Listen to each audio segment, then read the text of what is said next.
What is going on, everybody? And welcome to Juggernaut's Retro Reviews, and this is episode 5 of my Retro Reviews. And today, we're going to be reviewing WWE Battleground 2013. And Battleground 2013 was not a very good show. It was just, oh man, this was very bad. Like, there's only a few things I like on the show. And now let me tell you this. So, Battleground 2013, it was in the fall. It was in October of 2013. And now, since, Battleground 2016 is coming up, that's why I'm reviewing this right now. And, Battleground from 2014 and 2015 was in July. So, those were a lot better Battlegrounds, in my opinion. But, usually around, the fall, the winter, that's when usually that's when usually WWE doesn't really try. I don't know really why, but yeah. So that's maybe, I'm not going to really say that's why it was bad because, I don't know. It's just WWE wasn't the best at this point. Usually they're not the best at this point, but, oh gosh, my foot's cramping up right now, but, sorry about that. But, yeah, let's just go ahead and get started with this review. So first match we get kicked off with is a hardcore match for the World Heavyweight Championship. Oh gosh, my foot is really cramping up right now. I'm sorry about that. But we had the hardcore match for the World Heavyweight Championship. We had Alberto Del Rio defend the World Heavyweight Championship against Rob Van Dam with Ricardo Rodriguez. And, since we got the WWE draft coming up, okay? Here's one thing they cannot do with the World Heavyweight Championship. They cannot, if they do bring in title back, second World Championship back, which I'm pretty sure that they're going to be bringing the second World title back. But they cannot have the world title match going first. Like, seriously, they cannot do that. I'm serious. Like, that really... Because back at this time, the World Heavyweight Championship was pretty much like a glorified Intercontinental Championship. That's all it was. I mean, seriously.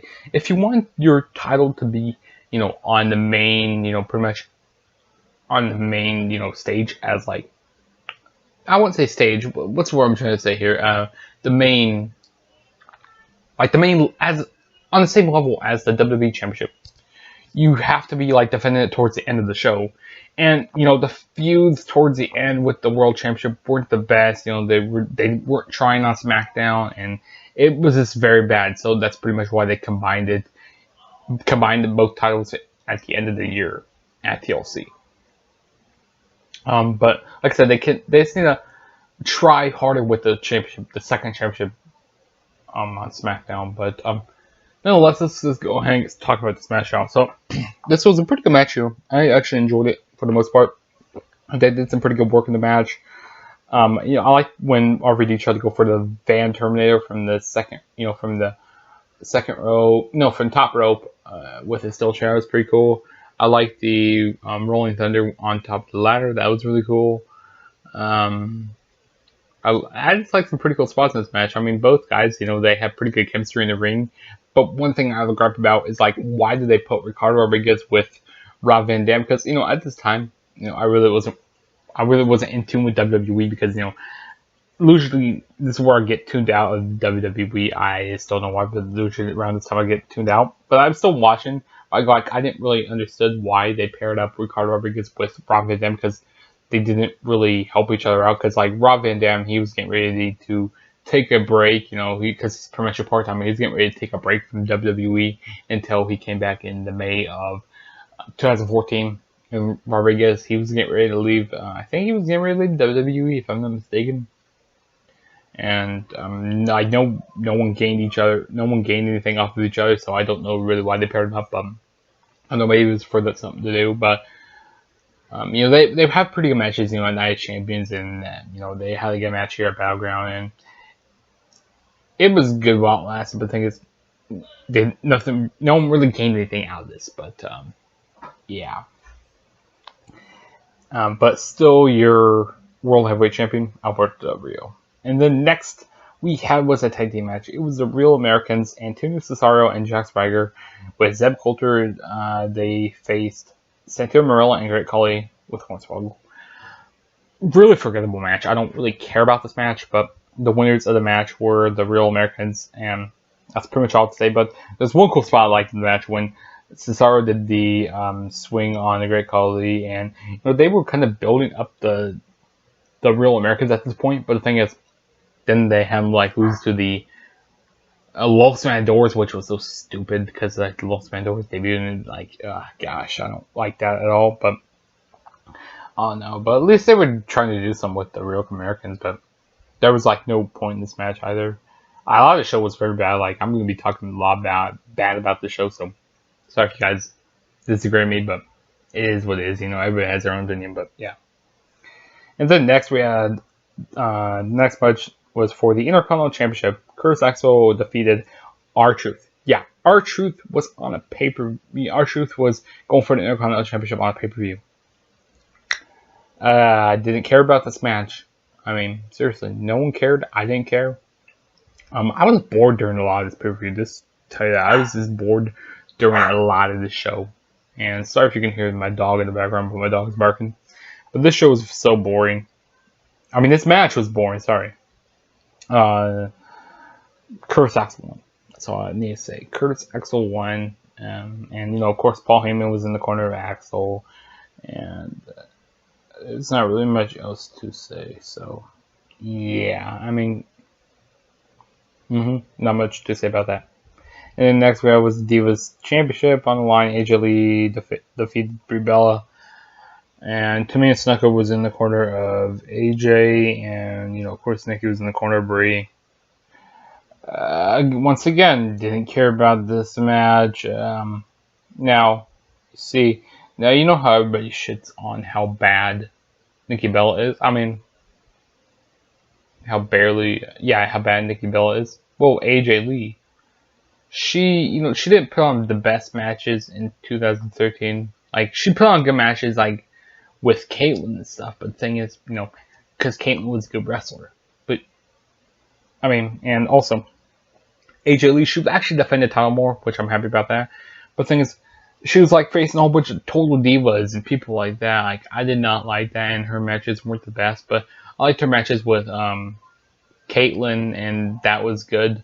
But the thing is, it was bad. But the winner, like I said, the winner of the match was AJ Lee, and yeah. And like I said, and the Divas division was so stale at this point. It was just so bad. And at least right now, the women's division or the Divas division, whatever you guys want to call it, is a lot better than what it used to be back at that time. But yeah. But then moving on to the best match, in my opinion, it was a tag team match. And since Cody Rhodes and Goldust, if they would win, they would be reinstated by WWE. But if the Shield wins, then Dusty Rhodes would lose his job as NXT trainer, and the Rhodes family will be terminated from WWE. And storyline wise, because they would never be terminated from WWE. But yeah. So the next match we had was Cody Rhodes and Goldust with Dusty Rhodes. They faced the Shield, Seth Rollins, and Roman Reigns with Dean Ambrose. The whole feud kind of kicked off. It was on the Labor Day Raw, which it was from Des Moines, Iowa, which I could have went to that show, but the thing is, I'm kind of happy I didn't go because there's some pretty bad stuff on that Raw, but there was actually pretty good stuff. Some good stuff that happened on the Raw was when Randy Orton faced Cody Rhodes, which, if Randy Orton won, then Cody Rhodes would be fired, and which Randy Orton did win. And then, excuse me. And then, we have Big Show crying on that show, which I go oh, jeez, Big Show crying. No one wants to see Big Show. Seriously, no one wants to see Big Show, but, yeah. But this that's pretty much what kicked off this rivalry. And also, I think, Goldust, he came back, and, I don't remember what stipulation would have to get, Cody Rhodes back. But then Dusty Rhodes was there on Raw, and if he apologized to Stephanie McMahon, then Cody Rhodes and Goldust would get their jobs back. But then, he wouldn't apologize, and that's how this feud got set up. But this was a very good match. I really enjoyed it. The whole, storyline was good. The whole match was good. In-ring work was great. They had very good chemistry with both guys. The crowd was into this match. I mean, I was really enjoying this match. I kind of, actually watching this, I kind of was jumping out of my seat a little bit during this match. So, yeah, good match here. And I'd say easily the best match of the night. And, 2013 it had good matches, but this would have to be one of the matches up there from that year, which would have been a match of the year candidate in my opinion. But yeah. And then next we had was a singles match: Bray Wyatt with the Wyatt family versus Kofi Kingston. Bray Wyatt won. I mean, this is when they were trying to make Bray Wyatt dominant, trying to make him scary. Which now he's not really scary and he's not really dominant. Well, they're trying to make him dominant again. He's been off TV so long, and I thought they could have used Bray Wyatt so much better. Which hopefully they start using him a lot more better because he has so much potential. Like Bray Wyatt is one of the best workers and he's one of the best on the mic, and I think has so much potential. But he beat Kofi Kingston in a good match, I'll say. But then after the match, Bray Wyatt pretty much cut a promo, and that was that. So yeah. And then next we had CM Punk. He defeated Ryback with Paul Heyman.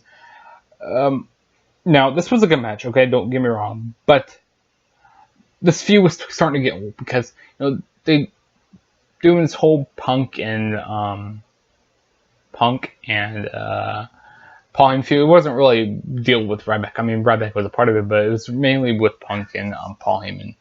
Okay, and they started pretty much. Well, it was going on till SummerSlam, which I freaking loved the Brock Lesnar and Punk rivalry. But the thing is, I hated when towards I didn't mind it around September. Around Night Champions when Punk was feuding Paul Heyman, and then towards October, I started hating it. It became really, really bad, but give me a second. Okay, but back to what I was saying. Sorry about that. But what I was saying is, towards around, October, this one started getting a little stale because, they were doing the same old stuff with this whole rivalry, which I wasn't the biggest fan of.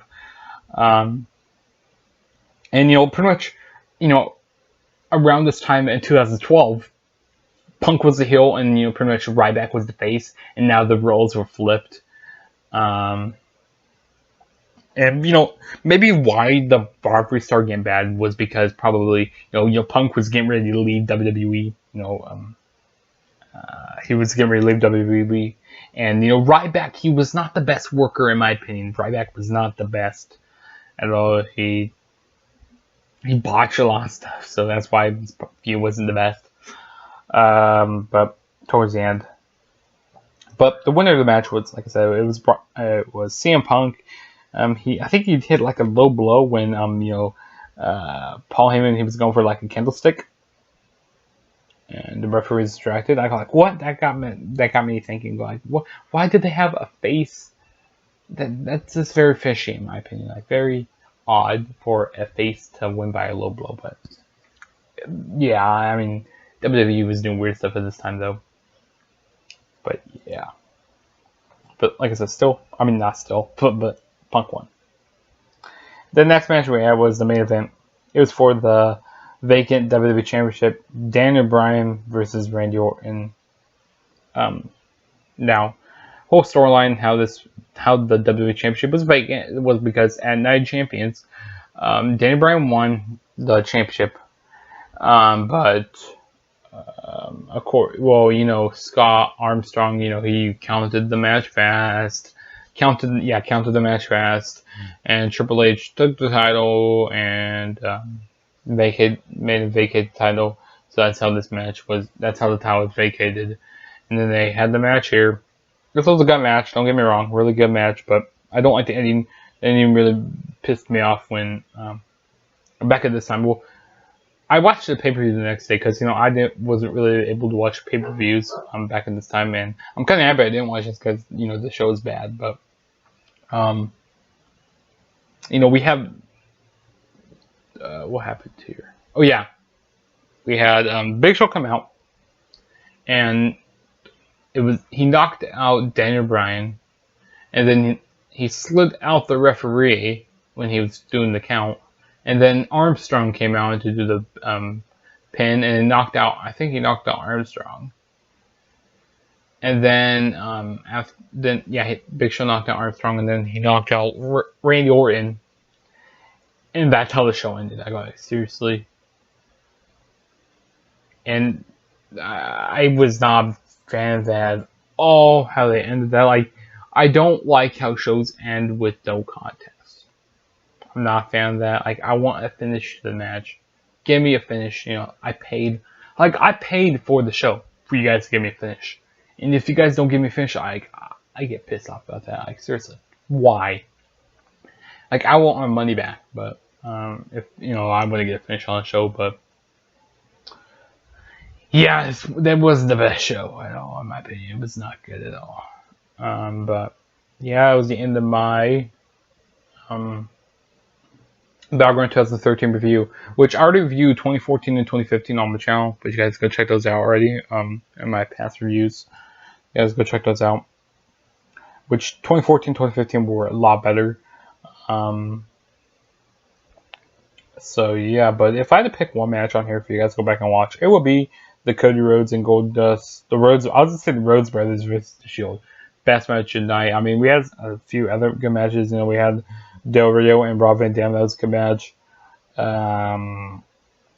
Bray Wyatt versus Kofi Kingston. That was an alright match. But the best match would have to be, like, if you guys had to actually go watch the show, I would tell you guys to go watch. Like I said, go watch the tag team match with the Rhodes Brothers and the Shield. But yeah, that's the end of my review. And also, if this is your first time ever checking out one of my videos, please smash that subscribe button for more videos. And also, go follow me on Twitter at the True JSB and Instagram, the True JSB1, and Snapchat, the True Instagram, the True JSB, and Snapchat, the True JSB1. And like I said, Juggernaut saying peace out. Catch you guys in my next video. So peace out.